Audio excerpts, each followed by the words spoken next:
বিসমিল্লাহির রহমানির রহিম। প্রিয় শিক্ষার্থীরা, আসসালামু আলাইকুম। আশা করি সবাই ভালো আছো এবং সুস্থ আছো। আজকে আমরা গতিবিদ্যার তৃতীয় ক্লাসটি করতে যাচ্ছি। আজকের ক্লাসে আমরা প্রক্ষেপকের উপর কিছু এক্সক্লুসিভ এমসিকিউ আলোচনা করব। চলো তাহলে শুরু করা যাক।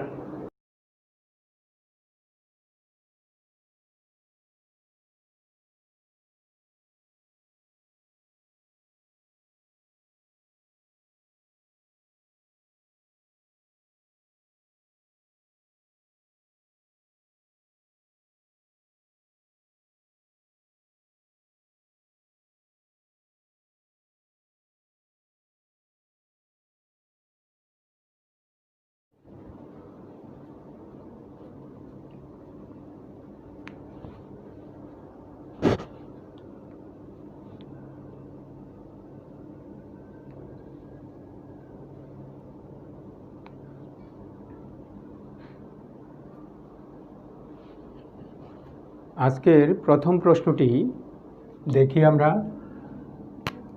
উদ্দীপকে ওয়ে সমান হোয়াট। এখানে ওয়েটা হলো পাল্লা, তার মানে আমাদের পাল্লা নির্ণয় করতে হবে। ইউ দেওয়া আছে, আলফা দেওয়া আছে। তা আমরা জানি পাল্লার সূত্র হলো পাল্লা আর ইজ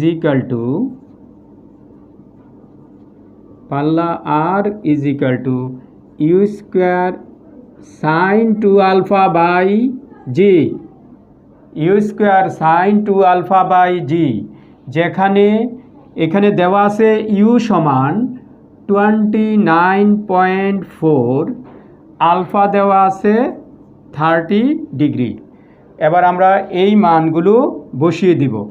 মানগুলো বসিয়ে দিলে u square, that is 29.4 whole square, sine two alpha অর্থাৎ sine 2 into 30 degree divided by g. G এর মান 9.8, তাহলে এটা আসবে 29.4 হোল স্কোয়ার সাইন 60 ডিগ্রি।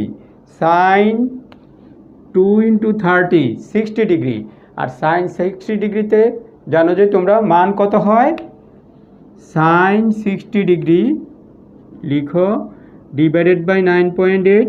এবার সাইন 60 ডিগ্রির মান বসাবো √3/2, তাহলে এটা আসবে 29.4 হোল স্কোয়ার ইন্টু √3/2 বাই 9.8। এই অংশটাকে আমরা যদি ক্যালকুলেশন করি, তাহলে ক্যালকুলেশন করলে রেজাল্টটা পাওয়া যাবে 76.38, অর্থাৎ এখানে 76.38, অর্থাৎ ঘ নাম্বারটা হলো আমাদের কারেক্ট অ্যান্সার। দেন ইউ বেগে আলফা কোণে প্রক্ষিপ্ত বস্তুকণার আলফা এর কোন মানের জন্য আনুভূমিক পাল্লাটা সর্বাধিক হবে। এটা তোমরা সবাই জানো, আলফার মান 45 ডিগ্রি হলে আনুভূমিক পাল্লা সর্বাধিক বা সর্বোচ্চ হয়। তাহলে আমাদের উত্তর হবে alpha is equal to 45 degree. তাহলে আমাদের এখানেও খ নাম্বারটাই হলো সঠিক উত্তর। এখন এটা কিভাবে আসে একটু ব্যাখ্যা দেই। আমরা জানি যে আর ইজ ইকাল টু পাল্লা R is equal to u square sine two alpha by জি।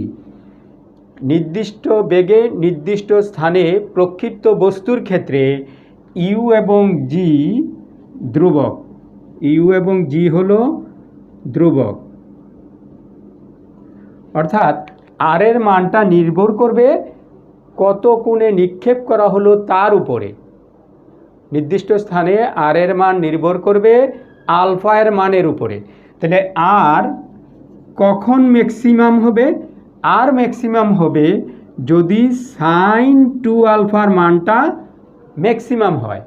আমরা জানি যে কোনো কোণের জন্য সাইন অনুপাতের মান সর্বোচ্চ হলো 1, অর্থাৎ পাল্লা সর্বোচ্চ হবে যদি সাইন 2 আলফার মান সর্বোচ্চ অর্থাৎ 1 হয়। তাহলে এখান থেকে দেখা যাচ্ছে sine 2 alpha is equal to sine 90, তাহলে 2 alpha is equal to 90, alpha is equal to 45। তাহলে আর ম্যাক্সিমাম পাওয়ার জন্য অর্থাৎ পাল্লা সর্বোচ্চ হওয়ার জন্য 45 ডিগ্রি কোণে নিক্ষেপ করতে হবে।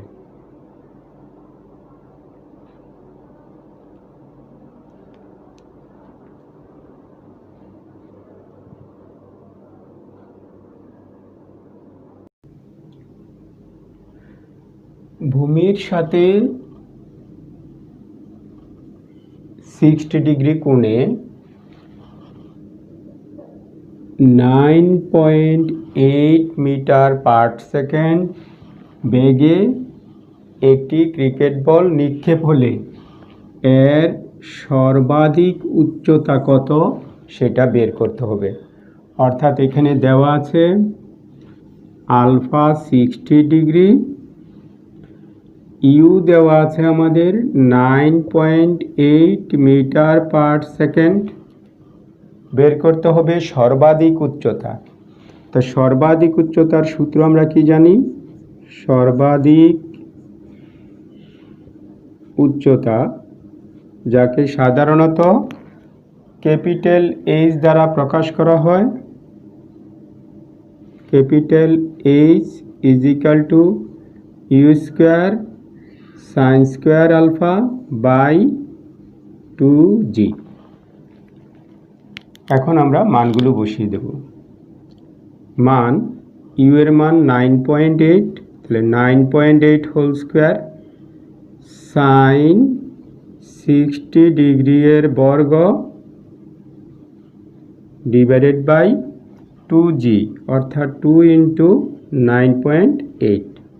তাহলে এখান থেকে আসে 9.8 দিয়ে 9.8 হোল স্কোয়ারকে কাটলে থাকবে 9.8 ইন্টু সাইন 60তে √3/2 তার বর্গ ডিভাইডেড বাই 2। এটা হিসাব করো, চলে আসবে এটা 3.675। তার মানে সর্বাধিক উচ্চতা হলো 3.675। খ সঠিক উত্তর। প্রশ্নতে আদিবেগ ইউ দেওয়া আছে 19.6 মিটার পার সেকেন্ড এবং আলফা দেওয়া আছে 30 ডিগ্রি। আমাদের বের করতে হবে বিচরণকাল। তো আমরা জানি বিচরণকালের সূত্র, বিচরণকাল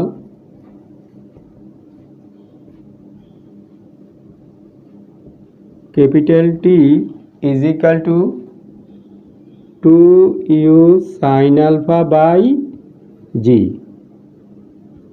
ইন্টু 19.6 ইন্টু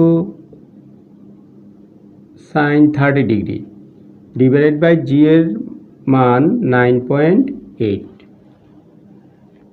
এখন এই 9.8 দিয়ে এটাকে ক্যান্সেল করলে এটা 2, তাহলে হচ্ছে 4 ইন্টু এবার হলো সাইন 30, সাইন 30-র ভ্যালু হাফ, 2 দিয়ে ক্যান্সেল করলে এটা 2, ফাইনাল রেজাল্টটা আসবে 2।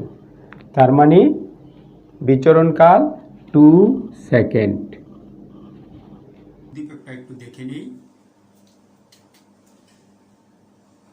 ইউ আদি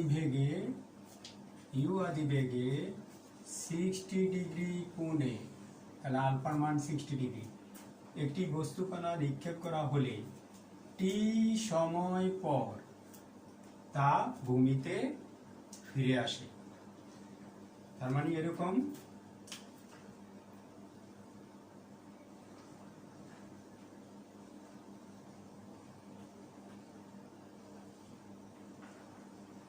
ইউ আদিবেগে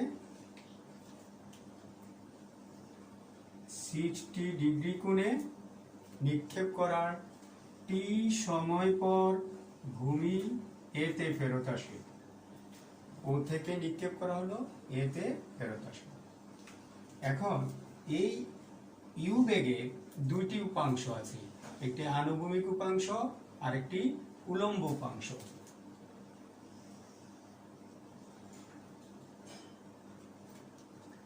তাহলে এটা মনে রাখবে, আনুভূমিক মানেই হলো কস, তার মানে এটা ভূমি, আর উলম্ব মানেই হবে সাইন, অর্থাৎ অনুপাতটা সাইন অনুপাত আসবে, আর আনুভূমিক হলে কজ হবে। আনুভূমিক বেগটা হবে, আনুভূমিক উপাংশ ইউ এর আনুভূমিক উপাংশ হবে ইউ কজ আলফা যদি আলফা কোণে নিক্ষিপ্ত হয়, আর উলম্বটা হবে ইউ সাইন আলফা। আমাদের প্রশ্নটা হচ্ছে 5 নম্বর প্রশ্নটা হচ্ছে উলম্ব দিকে ইউ এর উপাংশ কোনটি? উলম্ব দিকে, তাহলে উলম্ব দিকে উপাংশ কত হবে? উলম্ব দিকে উপাংশ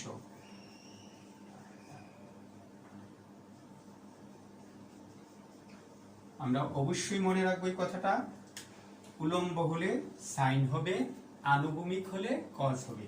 উলম্ব দিকে উপাংশ ইউ কজ আলফা। এখন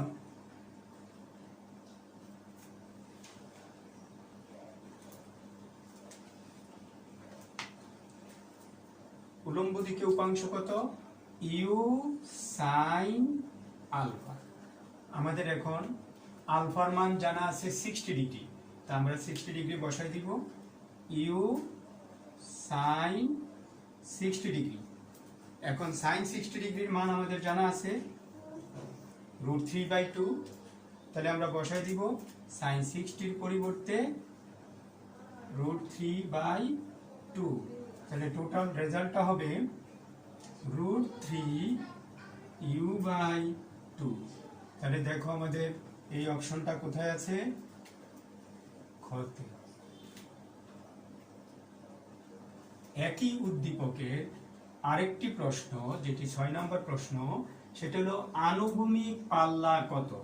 আমরা বেশ কয়েকবার আনুভূমিক পাল্লার সূত্র ব্যবহার করেছি। আমরা এখন জানি যে আনুভূমিক পাল্লা r = পাল্লা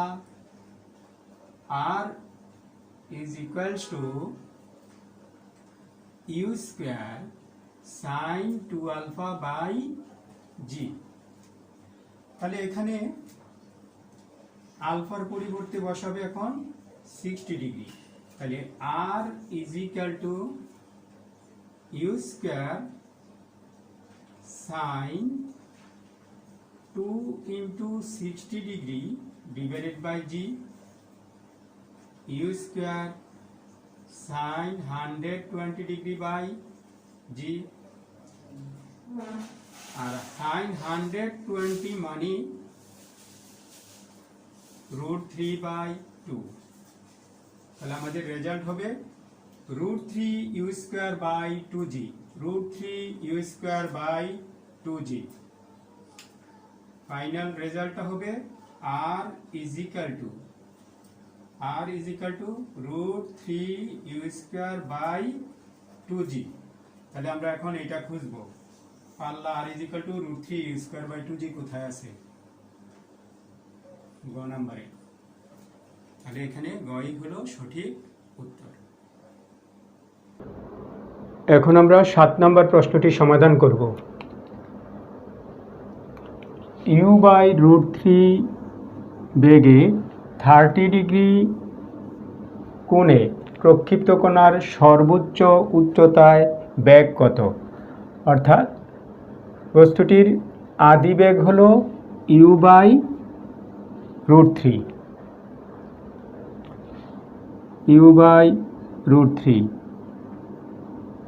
আদিবেগ u/√3, অ্যাঙ্গেল আলফা = 30 ডিগ্রি। তো সর্বোচ্চ উচ্চতায় বেগ কত হবে? আমরা জানি সর্বোচ্চ উচ্চতায় যখন যায় বস্তুটি তখন আনুভূমিকের সাথে সমান্তরালে চলে। অর্থাৎ তার উলম্ব বেগ ইউ সাইন আলফা সমান 0, অর্থাৎ উলম্ব বেগের উলম্ব উপাংশ হয়ে যায় 0। সেই অবস্থায় শুধুমাত্র আনুভূমিক বেগটাই কাজ করে। তা আমরা জানি ইউ বেগে আলফা কোণে প্রক্ষিপ্ত বস্তুর আনুভূমিক উপাংশটা হলো ইউ কজ আলফা। তাহলে আমাদের এক্ষেত্রে সর্বোচ্চ উচ্চতায় বেগ কত হবে? সর্বোচ্চ উচ্চতায় বেগ হবে শুধুমাত্র আনুভূমিক উপাংশটা। তাহলে আনুভূমিক উপাংশে কি হয়? U cos alpha. তাহলে ইউ মানে আদি বেগ। এক্ষেত্রে আমাদের আদি বেগ হলো ইউ বাই √3 ইন্টু কি হবে? Cos alpha. তাহলে এখানে কজ আলফা হলো আমাদের এক্ষেত্রে 30 ডিগ্রি। এখন আমরা জানি কজ 30-র মান √3/2। তাহলে আমরা এই মানটা বসিয়ে দিব, ইউ বাই √3 ইন্টু √3/2, অর্থাৎ ফাইনাল রেজাল্ট √3 ক্যান্সেল, থাকে u/2। তা আমরা বলতে পারি সর্বোচ্চ উচ্চতায় কণাটির বেগ হবে u/2। 8 নম্বর প্রশ্ন, 39.2 মিটার উঁচু একটি স্তম্ভের চূড়া হতে 19.6 মিটার পার সেকেন্ড বেগে এবং 30 ডিগ্রি কোণে একটি বল ছুড়ে দেওয়া হলো। বলটি স্তম্ভের পাদদেশ থেকে কত দূরে মাটিতে আঘাত করবে? ঘটনাটি, চিত্রটা এখানে আঁকা আছে। দেখো এখানে ও বিটা হলো স্তম্ভের উচ্চতা। এখান থেকে আনুভূমিকের সাথে 30 ডিগ্রি কোণ করে একটি বল ছোড়া হলো। তাহলে এইভাবে আসবে, আসার পর নিচে পড়বে। তাহলে আমাদের বের করতে হবে এই স্তম্ভের পাদদেশ থেকে এই দূরত্বটা কত, অর্থাৎ আমাদের বের করতে হবে ও এ সমান কত। ও এটা কি? আনুভূমিক দূরত্ব। তাহলে জানি আমরা আনুভূমিক দূরত্ব মানে আনুভূমিক বেগ ইন্টু সময়, অর্থাৎ এই ক্ষেত্রে ফর্মুলাটা হবে ইউ কজ আলফা ইন্টু হলো আমাদের টাইম টি। এখন দেখো ইউ আমাদের জানা আছে, আলফা জানা আছে, তাহলে অজানা শুধুমাত্র টি। তাহলে আমাদের টি বের করতে হবে প্রথমে। তো আমরা টি বের করার জন্য কি করতে পারি? দেখো বলটি নিক্ষেপ করা হয়েছে বি বিন্দু থেকে, আর আসছে এটা পাদদেশে, স্তম্ভের পাদদেশ থেকে x দূরত্বে এ বিন্দুতে পড়লো। তাহলে বলটি দ্বারা অতিক্রান্ত উলম্ব সরণটা হলো উচ্চতা h এর সমান। তাহলে h ইজ ইকাল টু হবে minus u sine alpha t plus half g t square. কারণ সরণটা নিচের দিকে, এই জন্য ব্যাগটাকে নিচের দিকে হিসাব করতে হবে, এই জন্য নেগেটিভ সাইন হবে। এখন এখানে আমাদের এইচ দেওয়া আছে কত? এইচ দেওয়া আছে 39.2, এটা বসাবো, মাইনাস ইউ হলো আমাদের 19.6, সাইন আলফার মান দেওয়া আছে 30 degree into t plus half into জি এর মান 9.8 ইন্টু টি স্কোয়ার। তাহলে দেখো আমরা পাচ্ছি 39.2 is equal to minus 19.6 sine 30-র মান half into t plus 4.9 t square.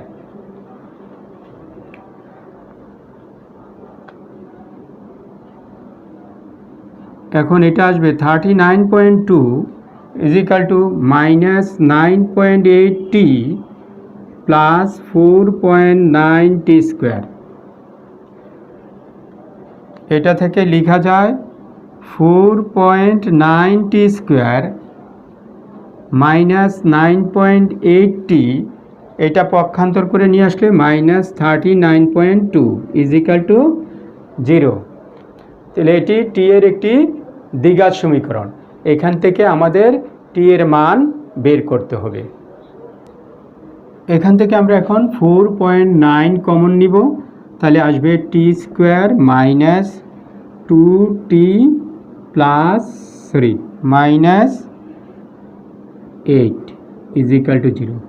তাহলে এখান থেকে পাবো t square minus 2t minus 8 equal to 0। তো এখান থেকে মিডল টার্ম করলে মাইনাস 8, তাহলে minus 4t plus 2t minus 8 equal to 0। তাহলে t কমন নিলে t মাইনাস 4 প্লাস 2 কমন নিলে t মাইনাস 4। এর অর্থ t minus 4 into t plus 2 equal 0। Just এটাকে মিডল টার্ম করে এটা পাবে। পেলে এখান থেকে টি এর মান 4 আর টি এর মান হবে মাইনাস 2। এই মানটি টি এর ঋণাত্মক মানটি গ্রহণযোগ্য নয়। তাহলে আমাদের সময় হলো টি ইকুয়াল টু 4 সেকেন্ড। সুতরাং দূরত্বটা হবে ইউ কজ আলফা টি। তাহলে u cos alpha t, u হলো আমাদের 19.6, কজ আলফা মানে কজ 30 ডিগ্রি, টি এর মান 4। তাহলে আমরা পাবো এটা 67.9 প্রায়। তাহলে আমাদের কারেক্ট অ্যান্সার হবে খ 67.9। 9 নম্বর প্রশ্ন, কোনো প্রক্ষেপকের আদি নিক্ষেপণ বেগ দ্বিগুণ করা হলে নিচের কোনটি সঠিক হবে? আনুভূমিক পাল্লা দ্বিগুণ হবে, 3 গুণ হবে, 3 গুণ হবে নাকি 4 গুণ হবে নাকি কোনোটিই হবে না? তাহলে আমরা পাল্লার সূত্র জানি। পাল্লার সূত্র কি? পাল্লা R equal to u square sine 2 alpha by g, যখন ইউ বেগে নিক্ষেপ করা হয়। এখন আমরা ধরে নিলাম বেগটা দ্বিগুণ করা হলো, অর্থাৎ বেগ যদি হয় 2u, আমরা ধরে নিলাম পাল্লাটা হবে r1। তাহলে r1 ইজিক্যাল টু হবে বেগের বর্গ, আমাদের বেগ আছে 2u তার বর্গ সাইন 2 আলফা, কারণ একই কোণে নিক্ষেপ করা হয়েছে, ডিভাইডেড বাই জি। তাহলে আমরা কি পাচ্ছি দেখো, 4u square sine 2 alpha by g. এর মধ্যে u square sine 2 alpha by g, u square sine 2 alpha by g মানে হলো আমাদের আর, আর সাথে কি আসবে 4। তাহলে r1 ইজিক্যাল টু 4r, অর্থাৎ প্রথমে যে পাল্লা ছিল তার কয় গুণ হবে? 4 গুণ হবে। তাহলে আনুভূমিক পাল্লা 4 গুণ হবে। তা আমাদের কারেক্ট অ্যান্সার গ। নেক্সট কোশ্চেন, 10 নম্বর কোশ্চেন, একটি প্রক্ষেপকের আদি বেগ কত হলে সর্বাধিক আনুভূমিক পাল্লা 90 মিটার হবে? তো আমরা জানি, আমরা কি জানি, সর্বাধিক পাল্লা আর ম্যাক্সিমাম ইজিক্যাল টু কত জানি? আর ম্যাক্সিমাম আমরা জানি ইউ স্কোয়ার বাই জি, কারণ আমরা একটা এমসিকিউতে পড়ে আসছি যে সর্বাধিক পাল্লা কখন হয়? যখন সাইন 2 আলফার মান 1 হয়। তাহলে পাল্লার সূত্রে যদি সাইন 2 আলফার মান 1 বসিয়ে যাই, তাহলে থাকবে কি? You square by g. তাহলে এবং এই যে এমসিকিউ হিসাবে ওইটা সরাসরি আসতে পারে যে সর্বাধিক পাল্লা কত? সর্বাধিক পাল্লা হলো ইউ স্কোয়ার বাই জি। এখন আমাদের আর ম্যাক্সিমাম দেওয়া আছে কত? 90, তাহলে আমরা এখানে বসাবো 90 is equal to u square by g এর মান এখানে উল্লেখ করে দেওয়া আছে, ধরতে হবে 10 metre per second square. That is এখান থেকে আমরা পাচ্ছি ইউ স্কোয়ার সমান 900, তাহলে u is equal to square root of 900, that is u is equal to 30। তাহলে আদি বেগটা কত হবে? 30 মিটার পার সেকেন্ড। অপশন এটা কতে আছে 30 মিটার পার সেকেন্ড। আমরা সরাসরি এটা জেনে রাখবো যে সর্বাধিক পাল্লার সূত্র হলো ইউ স্কোয়ার বাই জি। 11 নম্বর প্রশ্নটিতে আছে শূন্যে নিক্ষিপ্ত একটি পাথরখণ্ডের সর্বাধিক পাল্লার মান 80 ফিট। এই নিক্ষেপ কোণের জন্য এর সর্বাধিক উচ্চতা কত হবে? এটা হলো সর্বাধিক পাল্লার মান দেওয়া আছে 80 ফুট। এখন দেখো, আমরা জানি আর ম্যাক্সিমাম হলো ইউ স্কোয়ার বাই জি, এবং এটা কখন হয়, সর্বাধিক পাল্লা কখন হয়? যখন আলফার মান 45 ডিগ্রি। তাহলে এখন দেখো সর্বাধিক উচ্চতার সূত্র কি? Capital H is equal to u square sine square alpha by 2g। আমাদের বের করতে হবে সর্বাধিক উচ্চতা। তাহলে এইখান থেকে দেখো আমাদের ইউ স্কোয়ার বাই জি এর মান কিন্তু দেওয়া আছে, আর ম্যাক্সিমাম কত বলছে? 80। তাহলে এইটা সমান দেওয়া আছে 80। তাহলে আমরা এইটাকে এইভাবে লিখতে পারি, u square by g into half, u square by g into half into sine square alpha.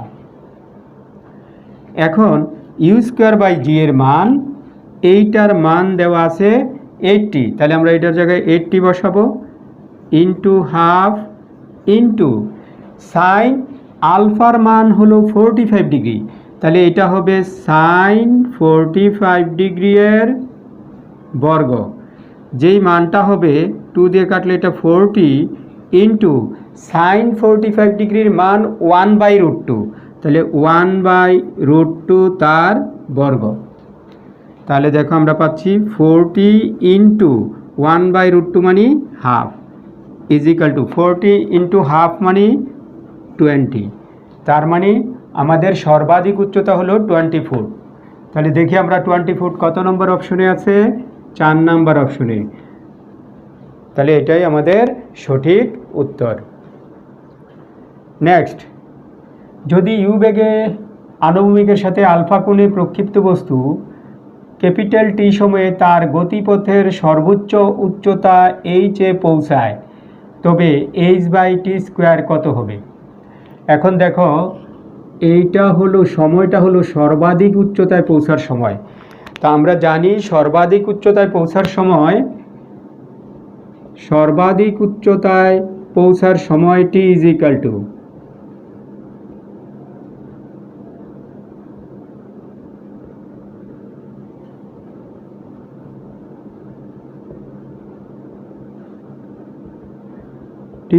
Two u sine alpha by g. তাহলে এটা বর্গ করলে আমরা পাবো টি স্কোয়ার সমান u square sine square alpha by g square. যেহেতু আমাদের অনুপাতের মধ্যে টি স্কোয়ার আছে, এখান থেকে আমরা টি স্কোয়ার বের করলাম বর্গ করে। এখন u square sine square alpha সমান কত? U square sine square alpha সমান হলো জি স্কোয়ার টি স্কোয়ার। এবার দ্বিতীয়টা, যে সর্বাধিক বা সর্বোচ্চ উচ্চতা হলো ক্যাপিটাল এইচ। আবার ক্যাপিটাল এইচটা কত? ক্যাপিটাল এইচ হলো আমরা জানি u square sine square alpha by 2g। এখন দেখো আমাদের কিন্তু ইউ স্কোয়ার সাইন স্কোয়ার আলফার মান, এই মানটা জানা আছে। ইউ স্কোয়ার সাইন স্কোয়ার আলফার মান কত? জি স্কোয়ার টি স্কোয়ার। তাহলে জি স্কোয়ার টি স্কোয়ার নিচে 2g।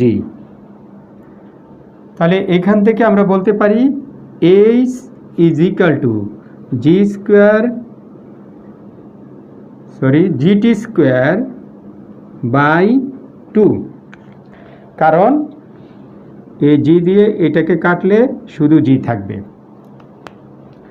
এখন এইখান থেকে আমরা বলতে পারি H by t square is equal to g by 2। তা আমাদের অপশন হতে হবে জি বাই 2 খ নাম্বারে। তাহলে খ ইজ দ্য রাইট অ্যান্সার। আমরা এখন একটি খুব গুরুত্বপূর্ণ তথ্য জানব, যেটা এমসিকিউতে আসে। এমসিকিউতে আসলে কোনো হিসাবের প্রয়োজন হয় না, সরাসরি উত্তরটা বলে দেওয়া যায়। সেটা হলো, এই জিনিসটা আমরা মনে রাখবো, প্রক্ষিপ্ত বস্তুর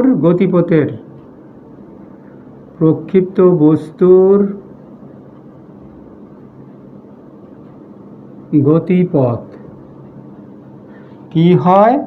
পরাবৃত্ত হয়। খুবই ইম্পর্টেন্ট একটি এমসিকিউ। এটা আমরা সরাসরি মনে রাখবো, প্রকৃত বস্তুর গতিপথ একটি পরাবৃত্ত, অর্থাৎ প্রকৃত বস্তুর গতিপথের যে সমীকরণটা হবে এটি একটি পরাবৃত্তের সমীকরণ। প্রিয় শিক্ষার্থী বন্ধুরা, গতিবিদ্যার উপর আমরা 3টি এমসিকিউর ক্লাস করেছি। এই 3টি এমসিকিউ ক্লাসে আমরা 35টি এমসিকিউ করেছি। পাশাপাশি এগুলো থেকে আরও অনেকগুলো এমসিকিউর উত্তর করা যাবে। আশা করি সবাই এই 3টি ক্লাস ভালোভাবে দেখবে এবং বেশি বেশি করে প্র্যাকটিস করবে। সবশেষে সবাইকে অনেক অনেক ধন্যবাদ জানিয়ে আমি আজকের ক্লাস এখানেই সমাপ্তি টানছি। সবাই ভালো থেকো, সুস্থ থেকো।